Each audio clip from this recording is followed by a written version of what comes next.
식2. 출정하기 전에 로스토프는 부모로부터 편지를 받았다. 편지에서 부모는 나타샤의 병과 안드레 공작과의 파혼을 짤막하게 알리면서 그가 전역하여 집으로 돌아오기를 또다시 부탁했다. 부모는 그 파혼이 나타샤의 거절에 의한 것이라고 설명했다.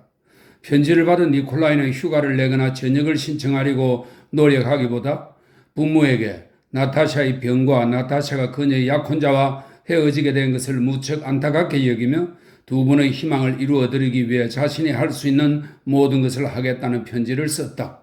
그리고 소냐에게 따로 편지를 썼다. 사랑하는 내 영혼의 친구, 명예 이외에 그 어떤 것도 내가 시골로 돌아가는 것을 막을 수 없을 거야.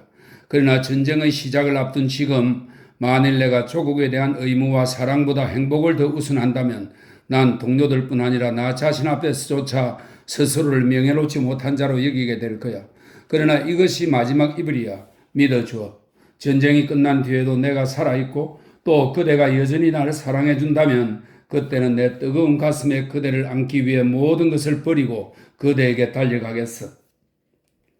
실제로 로스토프를 지체시키고 그가 돌아오는 것과 소냐와의 결혼을 방해하는 것은 원정이 시작되는 것뿐이었다. 사냥이 있던 오트라드 노예의 가을, 크리스마스 주간과 소냐의 사랑이 있던 겨울은 그가 예전에는 미처 알지 못했으나 이제 그를 손짓하여 부르는 귀족의 기쁨과 평온이라는 전망을 열어보였다. 그는 생각했다. 멋진 아내, 아이들, 좋은 품종의 사냥개들, 12마리의 용감한 부르조의 무리, 영지 경영, 이웃, 지방선거 복무. 그러나 이제 곧 원정이 있을 것이고 그래서 연대에 남아야 했다. 그런데 이것이 필요했기 때문이기도 하지만 니콜라이 로스토프는 성격상으로도 연대에서 보낸 생활에 만족했고 스스로를 위해서 이 생활을 유쾌하게 만들어 갈 줄 알았다. 휴가에서 돌아와 동료들의 기쁨에 찬 환영을 받은 니콜라이는 말을 보충하기 위해 파견되어 소르시아에서 뛰어난 말들을 구해왔다. 그는 그 말들 때문에 기쁨을 얻었고 상관들로부터 칭찬을 받기도 했다. 부대를 비운 동안 그는 대위로 승진해 있었다. 그리고 연대가 정원 보강과 함께 전시 상태에 처했을 때 그는 다시 옛 중대를 맡게 되었다. 원정이 시작되어 연대가 폴란드로 이동하고 봉급이 2배가 되고 새로운 장교들, 새로운 사람들과 말들이 도착했다. 중요한 것은 전쟁 초기에 따르기 마련인 흥분이 뒤섞인 들뜬 분위기가 퍼졌다는 것이다. 연대에서 자신의 유리한 지위를 의식한 로스토프는 늦든 빠르든 군 복무의 즐거움과 흥미거리들을 포기해야 한다는 걸 알면서도 그것들에 푹 빠졌다. 부대들은 다양하고 복잡한 국가적, 정치적, 전술적 이유로 빌라에서 후퇴했다. 한 걸음 한 걸음 후퇴할 때마다 참모본부의 이해관계, 추론, 욕망이 복잡하게 뒤얽혔다. 그러나 파블로그라드 연대의 경기병들로서는 여름철의 가장 좋은 시기에 식량을 충분히 공급받으며 후퇴하는 행군이 지극히 간단하고도 즐거운 일이었다. 낙담하고 걱정하고 음모를 꾸미는 것은 사령부에서는 벌어지는 일일 뿐 군대 깊숙한 곳에서는 어디로 무엇을 위해 이동하는지 묻는 사람도 없었다. 그들이 후퇴하는 것을 아쉬워했다면 그것은 단지 익숙해진 숙소나 폴란드의 어여쁜 귀족 아가씨를 떠나야 했기 때문이다. 가령 누군가의 머릿속에 상황이 좋지 않다는 생각이 떠올랐다 해도 훌륭한 군인이라면 마땅히 그래야 하듯이 그런 생각이 떠오른 사람은 쾌활하고 전세의 전반적인 흐름은 생각하지 않고 자기 앞에 놓인 가장 가까운 일만 생각하려고 애썼다. 처음에 그들은 폴란드의 지주 귀족들과 친분을 쌓고 군주와 최고 사령관들의 사열을 기다리거나 끝내기도 하며 빌라 부근에서 즐겁게 머물렀다. 그 후 스벤차니로 후퇴하되 운반할 수 없는 식량은 모두 없애라는 명령이 떨어졌다. 스벤차니가 경기병들의 기억에 남은 이유는 부대 전체가 스벤차니의 수경지에 이름을 붙인 대로 그곳이 술고래 진영이었기 때문이기도 하고 스벤차니에서 식량을 징발하라는 명령을 남용해 그들이 식량뿐 아니라 폴란드 귀족들의 말과 승용마차와 양탄자까지 징발하는 바람에 부대에 대해 많은 불평이 있었기 때문이기도 했다. 로스토프가 스벤차니를 기억하는 것은 그 작은 마을로 들어간 첫날 자신이 한 기병 특무상사를 경질한 데다 자신에게 알리지도 않고 오래 묵은 맥주 5통을 가져와서 만취한 중대원 전원을 제대로 다루지 못했기 때문이다. 그들은 스벤차니에서 더 멀리 드리사까지 후퇴했고 다시 드리사에서 후퇴하여 러시아 국경 가까이에 이르렀다. 8월 13일 파블로그라드 연대는 처음으로 본격적인 전투에 참여했다. 7월 12일 밤 전투 전야에 뇌우를 동반한 세참 폭풍이 있었다. 1812년 여름은 대체로 폭풍이 현저히 많았다. 파블로그라드 연대의 두 중대는 이미 이삭이 패스나 가축과 말들의 짓밟힌 호밀밭 한가운데에서 야영했다.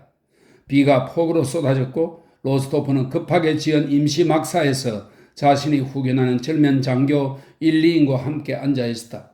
양뺨으로부터 이어지는 긴 콧수염을 기른 그들 연대의 장교가 사령부에 다녀오는 길에 갑자기 비를 만나 로스토프에게 들렀다. 저는 사령부에서 오는 길입니다, 백작. 라이옙스키의 문에 대해 들었습니까? 그러더니 장교는 사령부에서 들은 살타노카 전투에 대해 자세히 이야기했다. 로스토프는 자기 곁에 바짝 붙어 앉은 젊은 장교 1, 2인을 가끔씩 헐깃거리면서 흘러드는 빗물에 목을 움츠리고 파이프 담배를 피우며 근성으로 들었다. 얼마 전 연대에 배속된 이 16짜리 소년 장교와 니콜라이의 관계는 7년 전 니콜라이와 데니소프 같았다. 1, 2는 무엇든 로스토프를 따라하려 들였고 마치 여자처럼 그에게 빠져 있었다. 콧수염이 남들보다 2배 정도 긴 장교 저드러진스키는 살타노카 제방이 러시아의 테르모필레이였다고, 이 제방 위에서 라이옙스키 장군이 고대나 있을 법한 임무를 수행했다고 과장하여 말했다. 저드러진스키는 무시무시한 포화 속에 두 아들을 제방으로 데려가 그들과 함께 돌격한 라이옙스키의 활약을 들려주었다. 로스토프는 이야기를 듣기만 했다. 그러나 저드러진스키의 열광에 맞장구 치는 말은 한마디도 하지 않았다. 반대로 굳이 반박할 의도는 없지만 듣고 있는 이야기에 수치심을 느끼는 사람의 표정을 지었다. 로스토프는 아우스트리츠 전투와 1807년 출정 이후 전투에서 벌어진 일을 이야기하는 사람들이 그 자신도 그랬던 것처럼 언제나 거짓말을 한다는 것을 경험으로 알았다. 두 번째, 그는 전쟁에서 일어나는 모든 일이 결코 우리가 상상하고 이야기할 수 있는 방식대로 일어나지 않는다는 점을 알 만큼 충분한 경험을 갖고 있었다. 그래서 저드러진스키의 이야기가 마음에 들지 않았고 양볼에서부터 이어지는 긴 콧수염을 기르고 버릇이 되어 자신이 이야기하는 상대방의 얼굴 위로 허리를 푹 숙이며 비좁은 임시 막사에서 거리를 좁혀는 저드러진스키도 마음에 들지 않았다. 로스토프는 말없이 그를 쳐다보았다. 첫째, 그들이 공격에 들어간 제방 위에는 아마도 너무나 혼란스럽고 비좁아서 라이옙스키가 아들들을 데려갔다 해도 주위에 있는 10명 남짓한 사람들 외에는 아무에게도 영향을 미칠 수 없었을 거야. 로스토프는 생각했다. 나머지 사람들은 라이옙스키가 어떻게 누구와 함께 제방을 걸어가고 있었는지 볼 수도 없었을 거야. 그러나 본 사람들도 사기가 크게 올랐을 것 같지는 않아. 왜냐하면 라이옙스키의 다정한 부승애가 그들과 무슨 상관이냐 말이지. 자기들은 지금 목숨이 걸린 상황인데 또 살카노카 제방을 탈환하느냐 못하느냐에 사람들이 테르모필리에 대해 기술한 것처럼 조국의 운명이 걸린 것도 아니었어. 그러니 무엇을 위해 그런 희생을 무릅쓰겠어? 또 무엇 때문에 자식들을 그런 전쟁터에 휘말리게 하겠어? 만약 나라면 내 동생 페테아를 그런 곳에 데려가지 않을 거야. 일리인도 마찬가지야. 비록 남이긴 하지만 착한 이 소년을 어딘가 보호할 만한 곳에 두려고 애썼을 거야. 저드러진스키의 이야기를 들으며 로스토프는 계속 생각에 잠겼다. 하지만 그는 자기 생각을 말하지는 않았다. 그는 이런 일에 대해서도 경험이 있었던 것이다. 그는 이런 이야기가 아군의 명예를 드높이는 데 영향을 끼친다는 것을 알고 있었다. 따라서 그 이야기를 의심하지 않는 척 해야 했다. 그도 그렇게 했다. 그런데 견딜 수가 없습니다.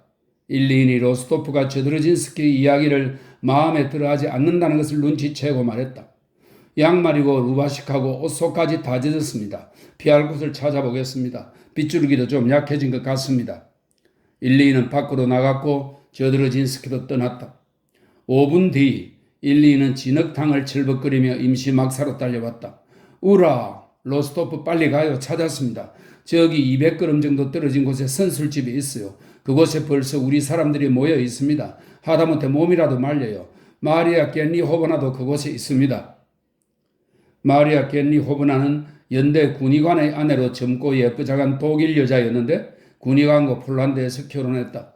군의관은 재산이 없어서인지 아니면 신혼의 젊은 아내와 떨어지기 싫어서인지 경기병 연대가 가는 곳이면 어디든 그녀를 데리고 다녔다. 그리고 군의관의 질투심은 경기병 장교들 사이에서 일상적인 농담거리가 되었다. 로스토프는 망토를 걸쳤고 라브루시카에게 짐을 들고 따라오라고 소리쳤다. 그리고 일리인과 함께 진창을 미끄러지듯 지나기도 하고 멀리서 치는 번개에 이따금 갈라지는 밤의 어둠 속에서 잦아드는 빗속을 철벅거리며 걷기도 했다. 로스토프 어디 있어요? 여기. 번개가 정말 대단한데? 그들은 그렇게 이야기를 주고받았다. 13. 군의관의 키비 토치카가 앞에 서 있는 선술집 안에는 벌써 5명 정도 되는 장교들이 모여 있었다. 몸매가 풍만한 금발의 독일 여자 마리아 겔라호버나가 실내복과 나이트캡 차림으로 입구의 반대편 구석에 놓인 널찍한 긴 의자에 앉아 있었다. 군의관은 그녀의 뒤에서 자고 있었다. 로스토프와 일리이는 즐거운 환호와 떠들썩한 웃음으로 환영을 받으며 안으로 들었었다. 그래, 자네들 정말 재미가 있는 거로군? 로스토프가 웃으며 말했다. 그런데 자네들은 왜 멍청이 입 벌리고만 있나? 꼴 좋다. 저치들이 물을 뚝뚝 흘리고 있어. 우리 응접실을 물로 적시지 말아줘요. 마리아 겔리 호버나의 옷을 더럽히지 마. 여러 목소리들이 대꾸했다. 로스토프와 일리이는 마리아 겔리 호버나의 수줍음을 깨뜨리지 않고 젖은 옷을 갈아입을 만한 구석을 서둘러 찾았다. 그들은 옷을 갈아입기 위해 칸막이 뒤로 가려했다. 그러나 작은 광에는 새 장교가 빈 상자 위에 초 한 자루를 켜놓은 채 꽉 채우고 들어앉아 카드놀이를 하면서 조금도 자리를 양보하려 하지 않았다. 마리아 겔리 호버나가 커튼 대신 사용하라고 치마를 잠깐 빌려주었다. 로스토프와 일리이는 그것을 커튼 삼아 짐을 들고 라브루시카의 도움을 받아 젖은 옷을 벗고 마른 옷으로 갈아입었다. 다 망가진 페치카에 불을 지폈다. 사람들은 판자를 구에다 2개의 안장 위에 올려놓고 말덮개를 덮은 후 작은 사모바르와 식료품 가방과 럼주 반병을 어렵게 찾아왔고 마리아 겔리 호버나에게 여주인 역을 맡아달라고 청한 뒤 모두 그녀 주위에 모였다. 어떤 이는 그녀에게 아름다운 작은 손을 닦으라며 깨끗한 손수건을 내밀었고 어떤 이는 작은 발이 젖지 않도록 그 아래에 뱅게르카를 깔았고 어떤 이는 바람이 들지 않게 망토로 창문을 가렸고 어떤 이는 그녀의 남편이 잠에서 깨지 않도록 손 부채질로 그의 얼굴에서 파리를 쫓았다. 그냥 내버려 두세요. 마리아 겔리 호버나가 수줍게 미소 지으며 말했다. 그이는 밤을 새운 뒤에는 그렇게 두어도 잘 자요. 그러면 안 됩니다, 마리아 겔리 호버나. 장교가 대답했다. 의사에게는 비위를 잘 맞춰야만 합니다. 혹시라도 내 발이나 손을 잘라야 할 때 그가 날 동정해 줄지 모르니까요. 잔은 3개뿐이었다. 물이 너무 지저분해서 차가 진한지 연한지 구분할 수도 없었다. 사모바르 안에는 물이 고작 6잔 분량뿐이었다.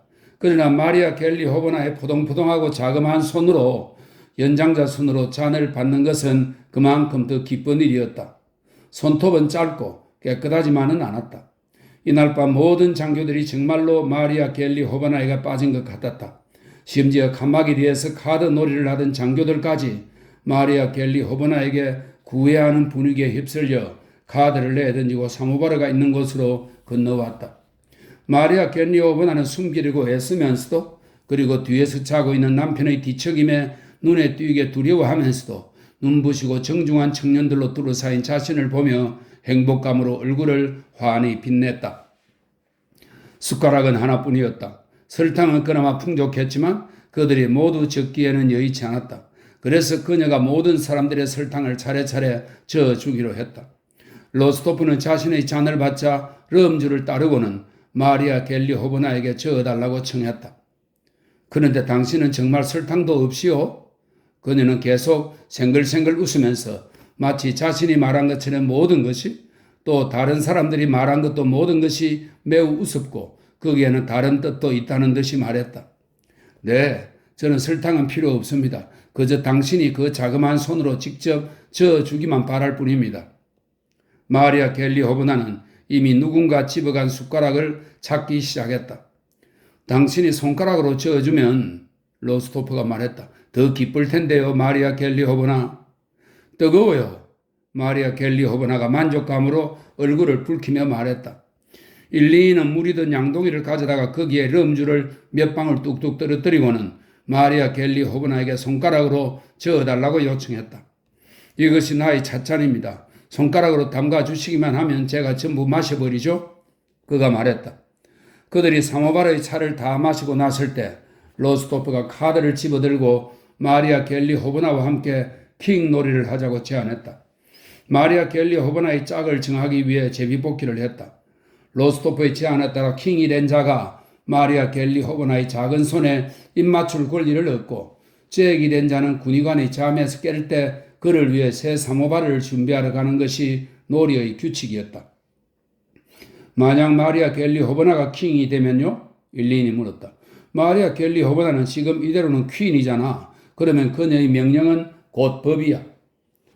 카드 놀이가 시작되자마자 마리아 갤리 호버나 뒤편에서 군의관의 헝클어진 머리가 쑥 올라왔다.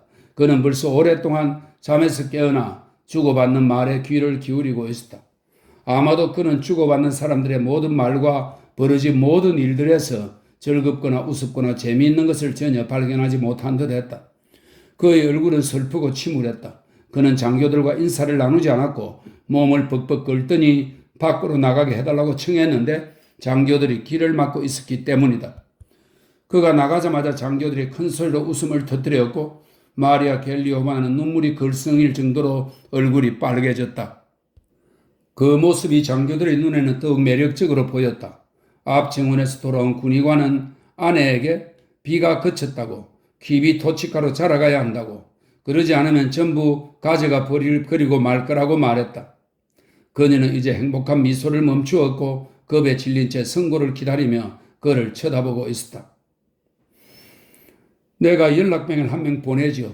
2명 보내겠습니다. 로스토프가 말했다. 이제 충분하시죠, 군의관? 내가 직접 보초를 쓰겠습니다. 일리인이 말했다. 아닙니다, 여러분. 여러분은 충분히 잠을 잤지만 난 이틀 밤을 꼬박 새웠습니다. 군의관은 이렇게 말하고 아내 옆에 침울하게 앉아 카드 놀이가 끝나기를 기다렸다. 자기 아내를 곁눈질하는 군의관의 침울한 얼굴을 쳐다보면서 장교들은 더욱 흥겨워했고 많은 이들이 터져나오는 웃음을 참지 못해 다급하게 그 웃음에 대한 그럴싸한 핑계를 찾으려 애썼다. 군의관이 아내를 데리고 나가 키비토치카 안으로 들어가자 장교들은 젖은 외투들을 덮고 선술집에 들어 누웠다. 그러나 오랫동안 잠을 자지 않으면서 군의관이 받았을 충격과 그 아내의 명랑함을 떠올리며 이야기를 나누기도 하고 현관 계단으로 달려가 키비토치카 안에서 무슨 일이 벌어지는지 알리기도 했다. 여러 차례 로스토프는 머리까지 푹 덮어 쓰고 잠을 청했다. 그러나 다시 누군가의 말이 마음을 빼앗아 다시 이야기가 시작되었고 또다시 별 이유도 없는 쾌활한 어린아이 같은 웃음이 터져 나왔다. 14. 2시가 지나도록 아무도 잠들지 않고 있을 때 기병 특무상사가 오스트로브나라는 마을로 진군하라는 명령을 갖고 나타났다. 장교들은 똑같이 여전한 말을 짓거리고 웃음을 터뜨리며 서둘러 준비하기 시작했다. 그들은 지저분한 물로 다시 사모바르를 채웠다. 그러나 로스토프는 차를 기다리지 않고 기병 중대로 향했다. 어느새 동이 트고 있었다. 비는 그쳤고 먹구름이 그쳤다. 습하고 추웠는데 특히 마르지 않은 옷을 입고 있기 때문이었다.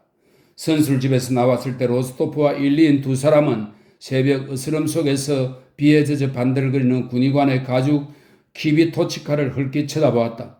비 가리개 밖으로 군의관의 두 발이 삐죽 나와 있었다. 그리고 그 한가운데의 베개 위로 군의관 아내의 나이트캡이 보이고 잠자는 숨소리가 들렸다. 정말이야, 저 여자는 너무 사랑스러워. 로스토프가 함께 길을 나선 일리인에게 말했다. 정말 매력적인 여자입니다. 일리인이 16살다운 진지함으로 대답했다. 30분 후 기병 중대는 정렬을 마치고 길 위에 서 있었다. 성마라는 명령소리가 들렸다.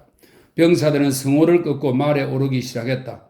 로스토프가 선두로 말을 타고 나가 명령을 내렸다. 진군!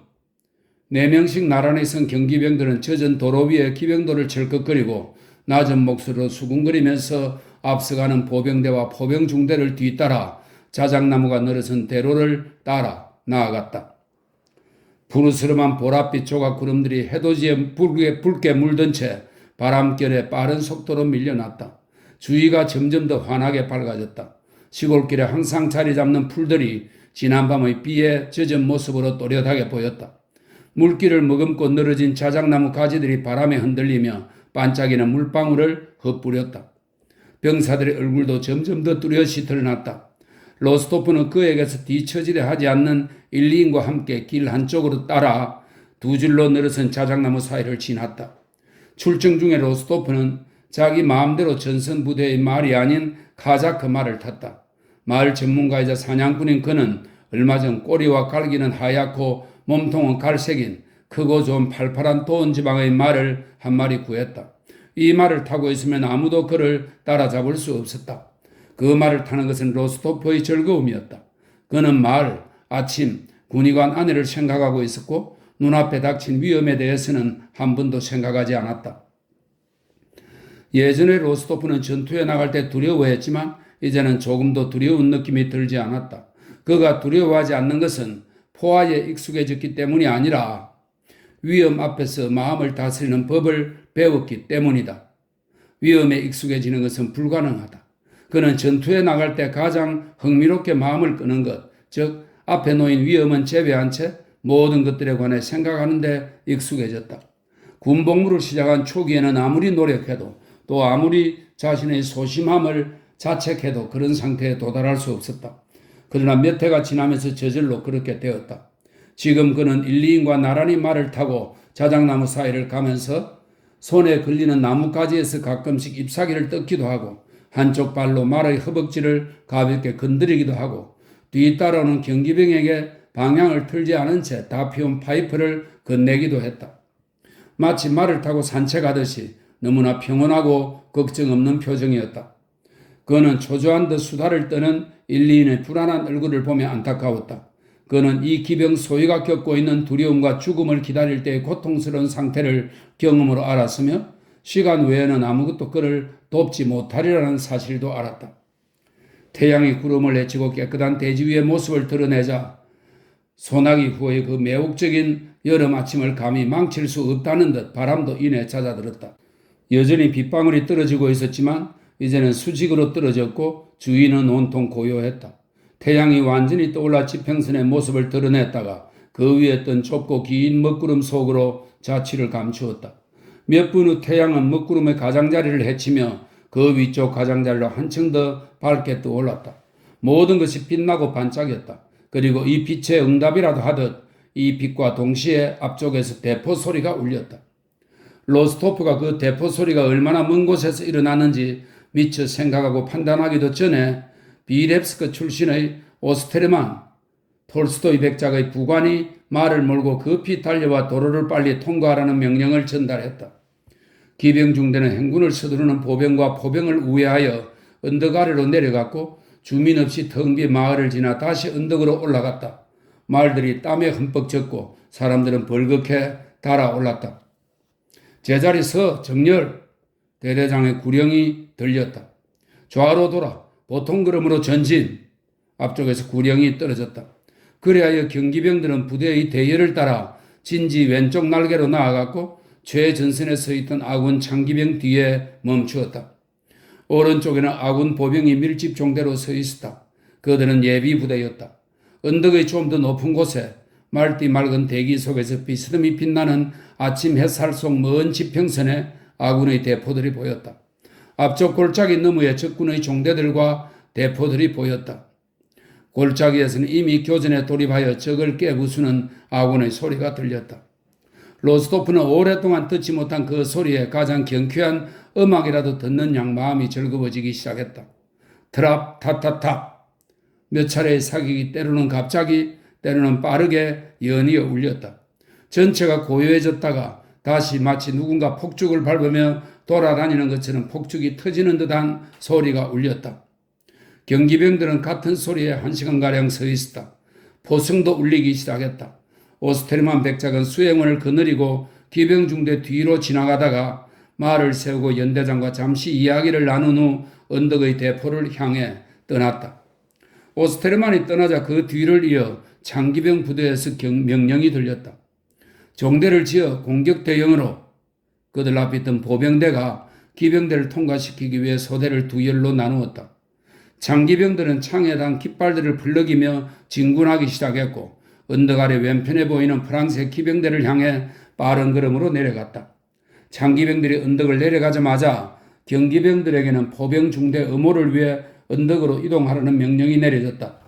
경기병들이 창기병의 자리를 대신하는 동안 산병선으로부터 먼 거리의 목표물을 맞히지 못한 총알들이 바람을 가르는 날카로운 소리를 내며 날아왔다. 오랫동안 듣지 못한 이 소리는 로스토프에게 예전의 총소리보다 더 즐겁고 자극적으로 작용했다. 그는 허리를 고추 세우고 언덕 아래 펼쳐진 전장을 살펴보았다. 온 마음으로 그는 창기병들의 움직임과 하나가 되어 동참하고 있었다.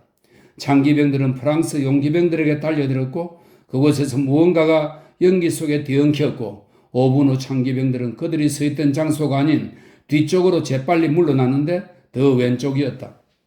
밤색 말을 탄 주황색 창기병들 사이로 그리고 그들 뒤로 회색 말을 탄 파란색 프랑스 용기병들의 거대한 무리가 보였다. 15. 로스토프는 사냥꾼의 예리한 눈으로 아군 창기병들을 추적하는 파란색 프랑스 용기병들을 가장 먼저 발견한 사람들 가운데 한 명이었다. 창기병들과 그들을 추적하는 프랑스 용기병들의 무질서한 무리가 점점 더 가까이 다가왔다. 언덕 아래에서 조그맣게 보이는 이 사람들이 어떻게 맞붙고 서로를 뒤쫓고 팔이나 기병도를 휘두르는지 볼 수 있었다. 로스토프는 마치 사냥 구경처럼 눈앞에서 벌어지는 광경을 지켜보았다. 그는 본능적으로 느꼈다. 만약 지금 경기병들을 이끌고 프랑스 용기병들을 공격한다면 저들은 버티지 못할 것이다. 그러나 공격한다면 지금 바로 이 순간이어야 한다고. 그러지 않으면 이미 늦다고. 그는 주위를 둘러보았다. 기병 대위도 그 옆에 서서 아래쪽 기병대에 눈을 떼지 않고 있었다. 안드레이 세바스티아니치, 로스토프가 말했다. 우리라면 저들을 쳐부술 수 있겠죠? 대담무상한 일이 되겠군. 기병 대위가 말했다. 그런데 사실 로스토프는 그의 말을 끝까지 듣지 않고 말을 몰아 기병 중대 앞으로 뛰쳐나갔다. 그러자 그가 돌격 명령을 내리기도 전에 그와 똑같이 느낀 기병 중대 전체가 그를 뒤쫓아 말에 박차를 가했다. 로스토프도 자신이 어떻게 왜 그런 행동을 했는지 몰랐다. 이 모든 것을 그냥 사냥할 때처럼 생각도 고려해보지도 않고 행했다. 그는 용기병들이 가까이에 있고 말을 몰고 있으며 무질서하다는 것을 알았다. 또한 그들이 버티지 못하리라는 것을 알았고 만약 그가 놓치게 되면 다시는 돌이킬 수 없는 단 1분이 남았다는 것을 알았다. 총알이 그의 주위에서 너무 자극적으로 휙휙 날카로운 소리를 내며 스쳐 지나가고 말이 그토록 길을 쓰며 앞으로 내달리려 해서 그는 도저히 참을 수가 없었다. 그는 말에 박차를 가하며 명령을 내렸고 순간 그는 옆으로 넓게 전개된 자기 중대의 말발굽 소리를 등 뒤에서 들으며 언덕 아래의 용기병들을 향해 최대한 빨리 말을 몰아 내달리기 시작했다. 경기병들이 언덕 아래로 거의 내려가자 말들의 빠른 걸음은 의지와 상관없이 질주로 변했고 경기병들이 아군 창기병들과 그들을 뒤쫓고 있는 프랑스 용기병들 쪽으로 가까이 접근함에 따라 점점 더 속도를 높였다. 용기병들과 가까워졌다. 경기병들을 발견한 앞쪽의 용기병들이 말머리를 돌리기 시작했고 뒤쪽 용기병들은 주춤주춤 멈추었다. 로스토프는 넉대 앞을 가로막기 위해 질주했을 때의 느낌으로 도원 지방의 말을 전 속력으로 몰아 프랑스 용기병들의 흐트러진 대열 앞을 가로막듯 뛰어들었다. 장기병 한 명이 그 자리에 멈춰 섰고 보병 한 명은 짓밟히지 않으려고 땅바닥에 엎드렸으며 기술을 잃은 말 한 마리는 경기병들 틈에 뒤섞였다. 그의 모든 프랑스 용기병들이 뒤로 물러났다. 로스토프는 그들 가운데 회색 말을 탄 사람을 골라 그 뒤를 쫓았다. 도중에 덤불 숲을 맞닥뜨렸다. 그러자 명만은 그를 태운 채 덤불 숲을 뛰어넘었다. 가까스로 안장에서 자세를 바로잡은 니콜라이는 몇 초 후면 자신이 목표물을 고른 적을 따라잡으리라는 것을 알았다. 프랑스인은 군복으로 보아 장교인 듯 했다. 그는 등을 구부린 채 기병도로 회색 말을 제쳐가며 질주했다. 순식간에 로스토프의 말이 장교의 말 궁둥이를 가슴으로 세게 쳐 쓰러뜨리다시피 했고 동시에 로스토프는 자신도 이유를 모른 채 기병들을 들어 프랑스인을 내리쳤다. 로스토프가 그렇게 내리친 순간 갑자기 로스토프의 몸에서 모든 생기가 싹 사라졌다. 장교가 떨어진 것은 팔꿈치 위쪽을 가볍게 찌른 것에 불과한 기병도의 일격 때문이라기보다 말의 요동과 공포 때문이었다. 로스토프는 고삐를 당겨 말을 세우고 자신이 어떤 자를 정복했는지 보기 위해 눈으로 적을 찾았다. 프랑스군 장교는 한 발로 껑충껑충 뛰고 있었고 다른 한 발은 등자에 걸려 있었다. 그는 한순간이라도 새로운 일격이 있을 것을 예상하는 듯 두려움에 눈을 찡그리고 공포에 질린 표정으로 얼굴을 찌푸리며 로스토프를 올려다보았다. 그의 얼굴은 창백하고 진흙이 튀었고 금발에다 젊고 턱에 보조개처럼 온폭팬 자리가 있으며 밝은 하늘색 눈동자를 지니고 있었고 전쟁터에 어울리는 적의 얼굴이 아니라 지극히 단순하고 가정적인 얼굴이었다. 로스토프가 그를 어떻게 할지 결정하기도 전에 장교가 항복하고 소리쳤다. 그는 서둘러 등자에서 발을 빼려 했지만 할 수가 없었다. 그는 겁에 질린 하늘색 눈동자로 로스토프를 뚫어지게 쳐다보았다. 그들 쪽으로 달려온 경기병들이 그의 발을 빼주고 그를 안장 위에 앉혔다. 경기병들이 사방에서 용기병들을 분주히 수습하고 있었다. 한 사람은 부상을 당해 피투성이 얼굴이었으나 말을 내놓으려 하지 않았다. 다른 사람은 두 팔로 경기병의 허리를 감고 말 궁둥이 위에 앉아 있었다. 세 번째 사람은 경기병의 부축을 받으며 말에 오르고 있었다. 또 다른 사람도 경기병의 부축을 받으며 말에 오르고 있었다. 앞에서는 프랑스군 보병대가 총을 쏘며 달아나고 있었다. 경기병들은 황급히 포로를 데리고 말머리를 돌려 달렸다. 로스토프는 가슴을 옥죄는 불쾌한 감정을 느끼면서 다른 경기병들과 함께 되돌아봤다. 스스로에게도 설명할 수 없는 무엇인가 모호하고 혼란스러운 것이 그 장교를 포로로 사로잡고 그에게 일격을 가한 일로 인해 그에게 열린 것이다.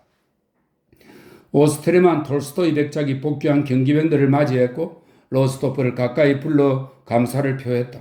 그리고 로스토프의 행동을 군주에게 아뢰고 게으르기 십자훈장을 청하겠다고 말했다. 로스토프가 오스트레만 백작의 호출을 받았을 때 그는 자신의 공격이 명령 없이 시작되었다는 사실을 떠올리며 그 호출이 사령관의 그의 독단적인 행동을 벌하기 위해서라고 확신했다.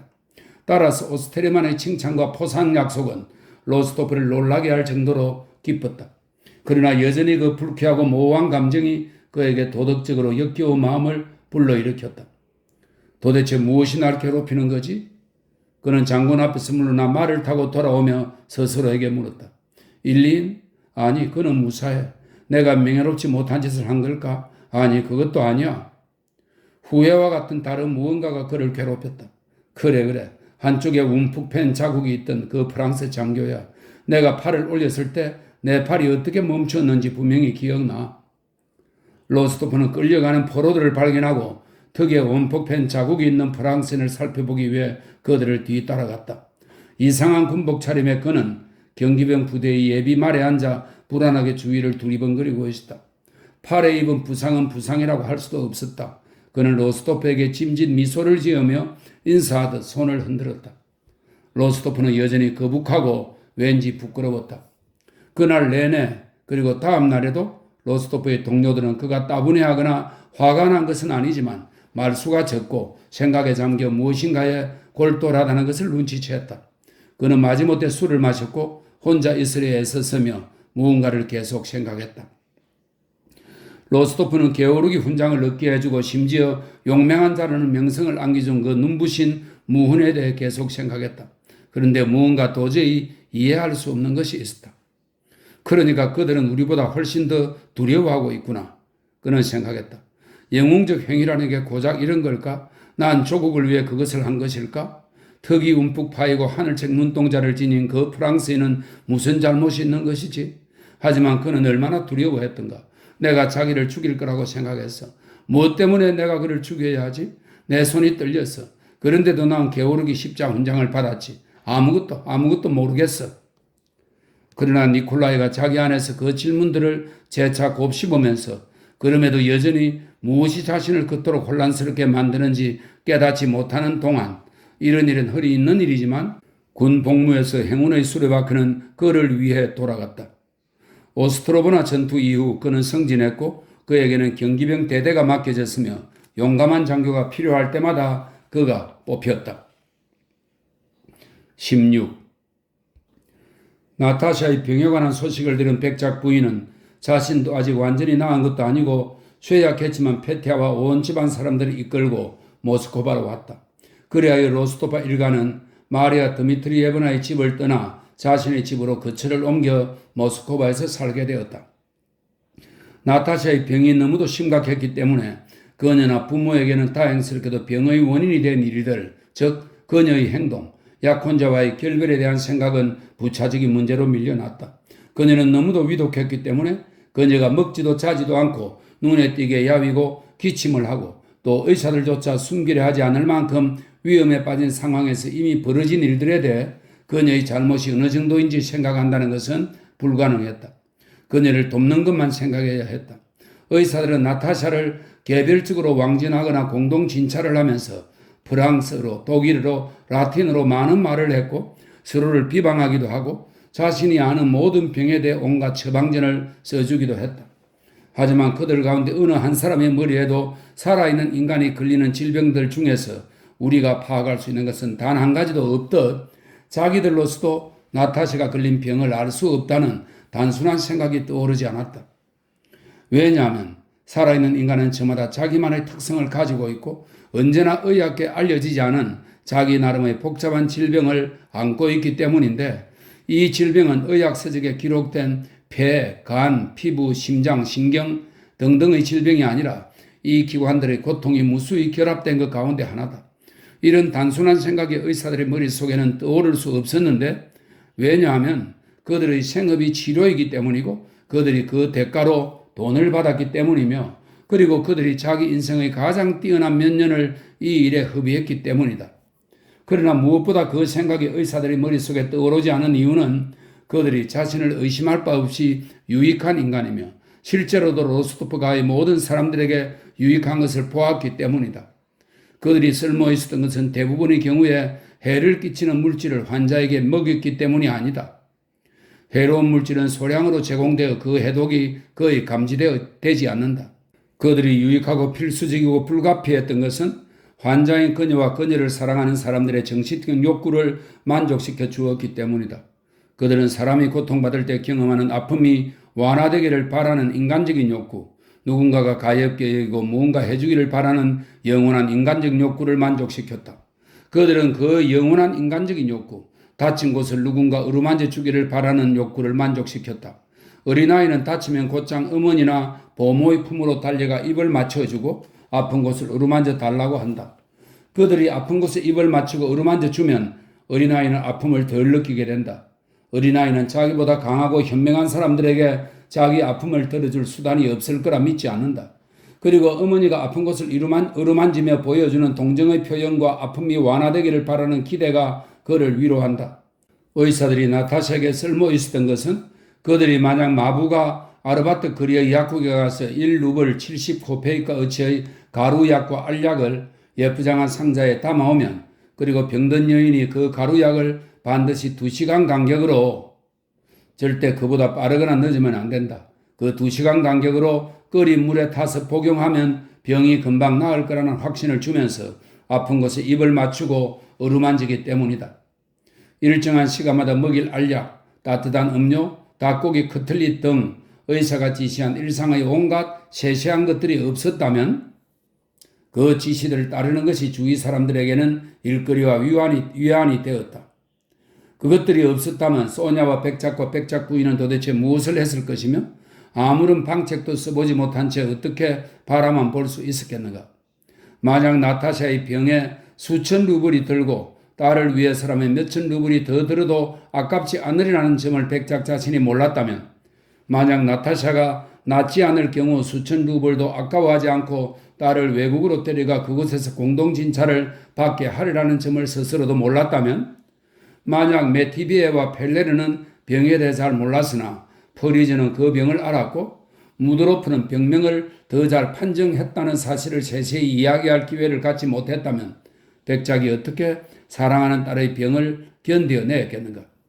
만약 의사의 지시를 잘 지키지 않는다는 이유로 아픈 나타샤와 이따금 다툴 수 없었다면 백작 부인이 무엇을 할 수 있었겠는가? 그러면 절대 낫지 못한다. 그녀는 화가 나면 자신의 슬픔도 잊은 채 말했다. 너가 의사의 말을 듣지 않고 제때 약을 복용하지 않으면 말이다. 실은 너가 폐렴이 될 수도 있는데 이런 것으로 농담을 하면 안 되지. 백작 부인은 말했다. 그리고 자기로서는 이해할 수 없는 그 한 단어를 발음하는 데에서 큰 위안을 얻었다. 만약 자신의 의사의 모든 지시를 언제라도 정확히 수행할 수 있도록 초기에 사흘 동안은 밤에 옷도 벗지 않았고 이제는 조그만 금빛 상자에서 거의 해가 없는 알약을 꺼내 주어야 할 때를 놓치지 않으려고 밤에 잠도 자지 않는다는 점을 기쁜 마음으로 의식하지 않았다면 소냐가 무엇을 할 수 있었겠는가? 나타샤 본인조차 비록 어떤 약도 자신을 완전히 낫게 할 수 없으며 이 모든 것이 어리석은 짓이라고 말하곤 했지만 그녀는 사람들이 자기를 위해 그처럼 많은 희생을 치르고 있다는 것, 자신이 일정한 시간에 약을 복용해야 한다는 것을 알게 되어 기뻤다. 심지어 그녀는 처방전을 무시함으로써 자신은 치료를 믿지 않으며 자신의 생명도 소중히 여기지 않는다는 점을 보여줄 수 있어 기뻤다. 의사는 날마다 찾아와 맥을 짚고 혀를 살폈으며 상한 그녀의 얼굴에는 관심도 기울이지 않은 채 그녀와 농담을 했다. 하지만 이후 그가 다른 방으로 건너가 백작 부인이 다급히 뒤따라가면 그는 심각한 표정으로 깊은 생각에 잠겨 고개를 저으며 비록 위험성이 있지만 이 신약의 효능에 기대하고 있으며 기다리며 살펴보아야 한다고 병은 보다 정신적인 것이긴 하지만 이라고 말하곤 했다. 백작 부인은 자신에게도 의사에게도 그 행동을 숨기려고 애쓰며 그의 손에 금화를 쥐어주었고 매번 안정된 마음으로 환자에게 돌아갔다.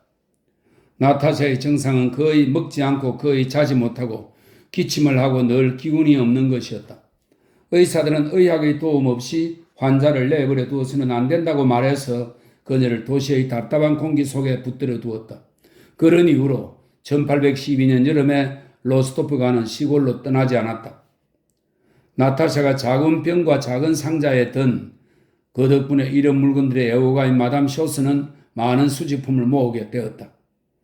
그 상자에 든 알약과 물약과 가루약을 다량으로 복용했음에도 불구하고 또 그녀 자신에게 익숙한 시골 생활을 하지 못했음에도 불구하고 젊음은 자체의 힘을 발휘했다. 나타샤의 슬픔은 지나가는 삶의 인상들로 이루어진 얇은 층에 조금씩 덮여갔고 슬픔은 더 이상 그녀의 가슴에 머물러 그토록 괴롭히는 고통이 되는 것을 멈추고 과거의 일이 되어갔다. 그리고 나타샤는 육체적으로 회복하기 시작했다.